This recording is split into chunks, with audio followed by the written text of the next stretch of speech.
Guys, welcome back to Fasterproms YouTube channel.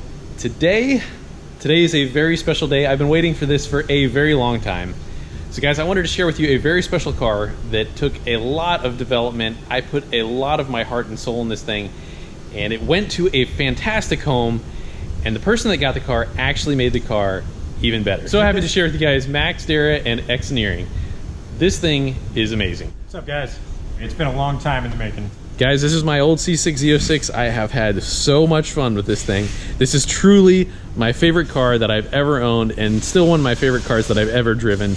So tell us some of the things that you've done with the car. A lot has changed, but a lot is exactly how I got it from Jeremy. A lot of the little things that you're not going to find on other Z06s, because Jeremy's just a little crazy, a little meticulous. So, you know, you race it, you break it, you build it, you know. So I've made some little changes.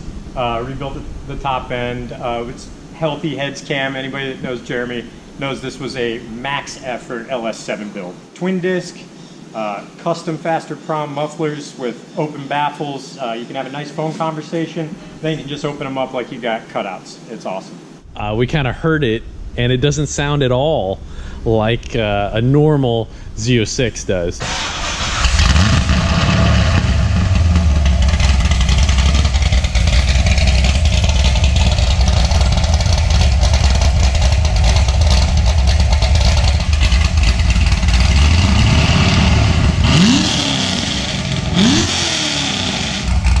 Really hurt.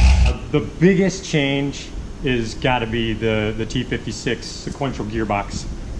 It's a manual gearbox, so pull for upshift, push for downshift. It has our full gearbox control unit electronics that allow for clutchless upshifts and downshifts, as well as drive-by-wire throttle blips with targeted rev matching. I mean, this is like taking everything to a whole nother level. I mean, this is no longer a twin H pattern. Yeah. I don't want to say it's race car, but it's pretty race car. It's race ready. It's set up for a road course, pretty much with the ratios we have. So you can run a whole lap without touching the clutch. There's a load cell sensor that tells our electronics whether we're pushing or pulling, how much we're pushing and pulling. USB programmable stuff has tables to say when the spark cuts get initiated, downshift blips get initiated. When on an upshift, you can see that green light is the spark cut for the upshift. Oh, nice. The blue light is for the downshift blip. This motor revs so fast, so aggressively, that it only requires about a 50% throttle blip to match a lower gear. Oh, wow. Talk nerdy to me.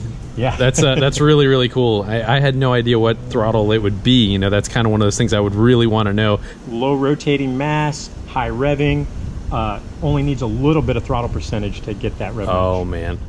I was always hoping this thing would go to a good home, and it certainly did. I'm very proud of you. And we haven't even done anything yet. So you had this thing on Daytona. You've done a bunch of other events. A lot of half-mile events, Daytona road course events, roll race. This is the crazy platform. Yeah. So when I had this car, I used to street race a lot. I was a real street race junkie. I would always pick on guys that were like 200-300 horsepower more, and I really fared pretty well. I mean, I can't remember what my record was, but it was somewhere in the neighborhood of like 48 to 50 wins and about 3 losses. I mean, if it was like a professional boxer, I mean, it would be like a Mike Tyson, you know? Well, the power to weight just blows people's minds. Yeah, and I cannot say enough about the C6 Z06 platform, and there's the fact that it has the instant torque. The gearing is just, it's so desirable. It plants the tire, it's aerodynamic. There's so many good things for it. It has such a broad power curve. I mean, it has the bottom end, it has the top end. Like, it's the total package.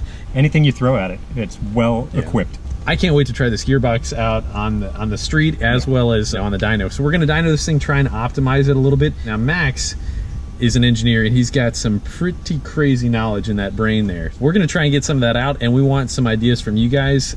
We're gonna get into that a little bit later. Guys, our game plan today is we're going to do some tuning and try and get this thing optimized. It's been a couple years. See what kind of power it makes with a sequential, and possibly we might meet again, do some more stuff, but we want to get kind of nerdy with you guys on some of the very interesting things of what Max can develop here, because Max actually does a whole lot of stuff with the CAN bus.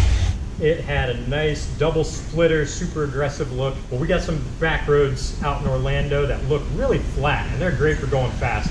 But over about 150, the road's not flat. 150? Right as the road kind of bumps a little, it doesn't treat your splitters very well. Had to take that off.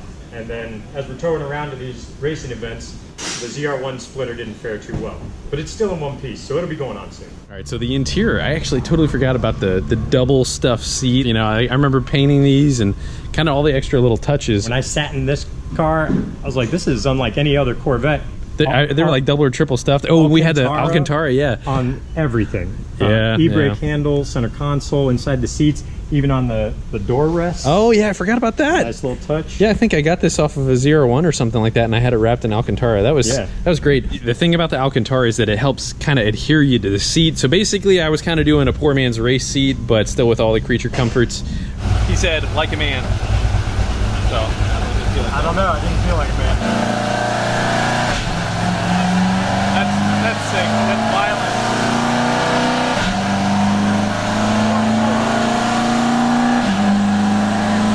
That takes a little bit to get used to. That is awesome. The feel is definitely amazing though.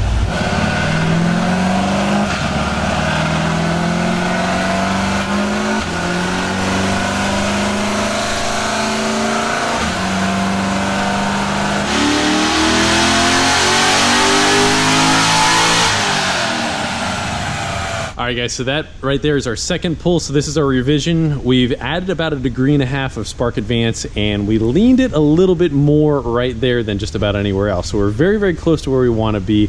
That's a pretty safe mixture. All right, so we're holding about 12.6 there, so we got a very good, safe mixture. We're going to try and maybe add a little bit more spark advance. About 9 horsepower right there, about 18 right there. So that is...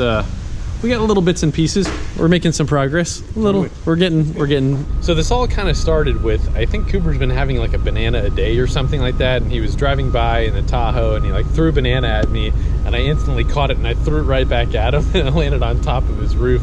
So Cooper and I have had a banana peel war. The other day I opened the hood on the BMW, and there was 2 of them sticking out like horns right on the intake manifold as I was taking somebody out to go doing some drifting. Ever since then, you might say it's been bananas.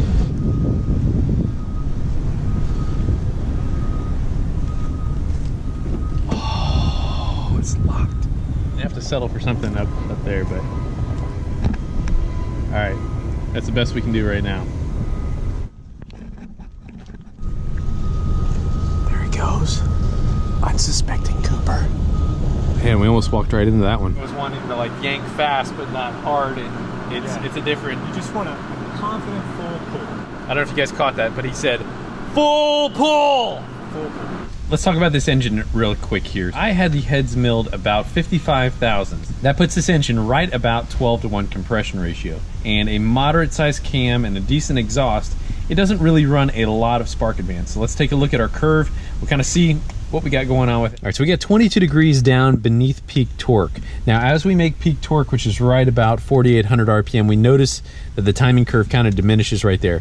Being as that's where the engine makes the most pressure, we have the least amount of spark advance right in that vicinity right there. Now, after the torque drops, our pressure is dropping as well. And as that is going on, we want to ramp the timing back up. Now, I just added 1.5 degrees there, and we picked up a decent amount of spark advance.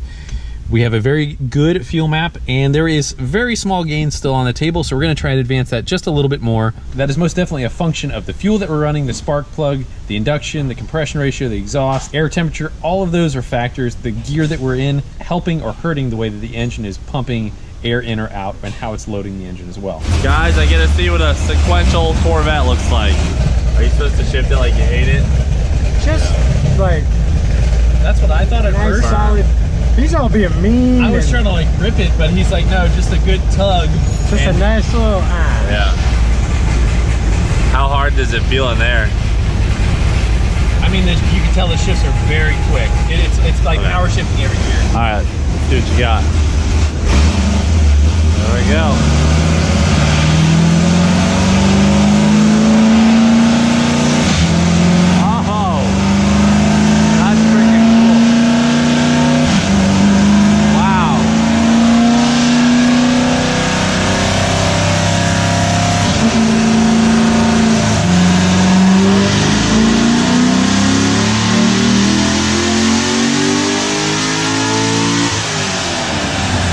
That one was 590 horsepower, 533 foot-pounds of torque, so that's the most torque they've made. A couple horsepower down, but looks like he revved it out further on the pole before, so that's probably why it had a little bit more power. There we go, back-to-back poles.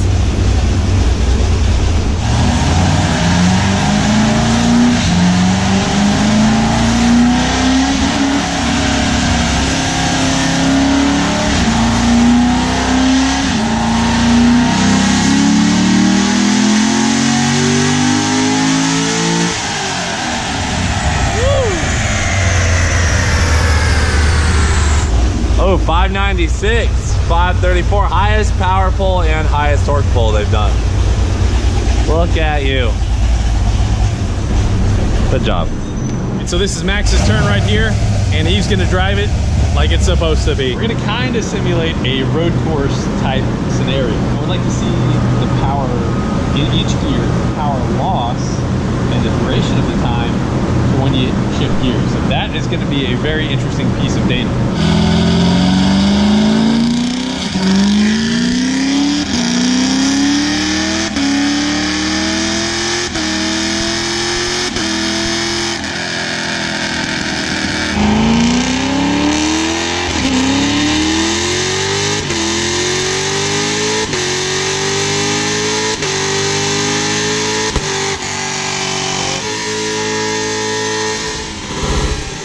So that was actually the top of 5th. I thought that was the top of 4th. I saw 170 go by and let off, and that's when I got the little fireball. That's got to be 1st, 2nd, 3rd, 4th, 5th. Correct. So we can see basically the power that it makes each gear as we go, and kind of true to form, this does make the most power in 4th right there. The extra, you know, the higher numbers that we have here are the spikes because of basically upshifting really fast. You kind of see that with an automatic, and hence what you kind of do whenever you shift gears on a manual. You hear the you like chirp the tires and all that stuff. It's kind of like a torque shock. These are all like little mini dyno pulls in each gear. We're getting really nerdy with it. So first gear as we go up, it's part throttle, and then second gear you kind of walked into it a little bit more, and then looks like full 3rd, full 4th, full 5th. But we got our upshifts and the areas where we're cutting spark. So we're killing ignition for that moment, and we see that through this, which is really awesome to see. Definitely a fantastic average power. Yeah, it's not like a turbo car where it's like a little bit more and then a little bit more, a little bit more, a little bit more. It's pretty much all there. All right, the test drive I've been waiting for.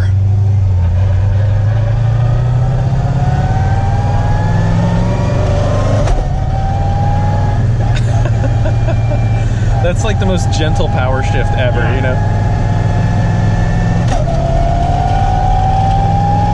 All the race car noises.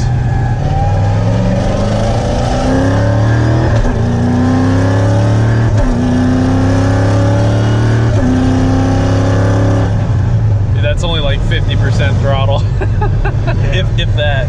He just wants to go.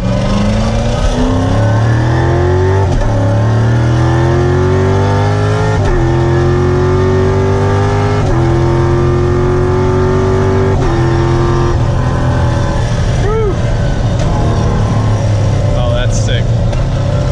It's a little noisy, but It's a little noisy, huh? it's so worth it. It's totally worth it. I definitely think that I would deal with the noise for that much fun. That's pretty awesome.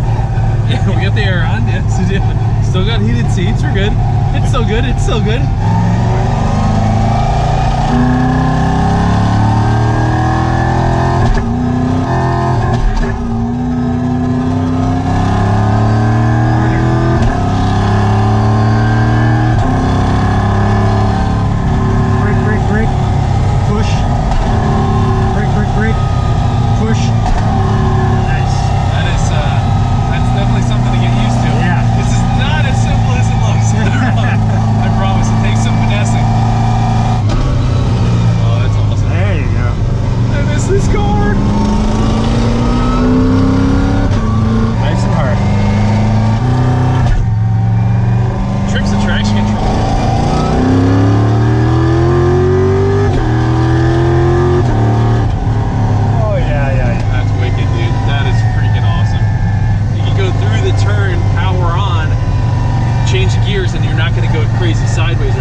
Drivers are really impressed with it. Yeah, that's awesome. It doesn't unsettle the car.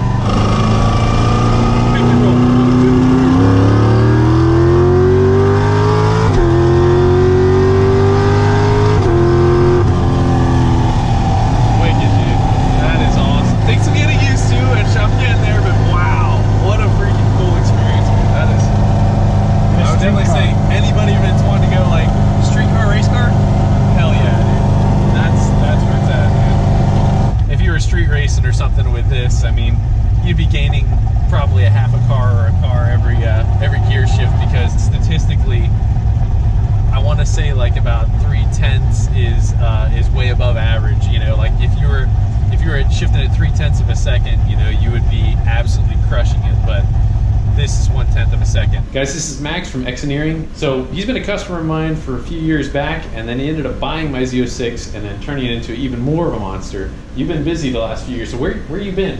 Yeah, so the last couple years, I got out of the Department of Defense, software engineering, that kind of stuff, and the whole time been building cars, going to Jeremy for all tuning everything.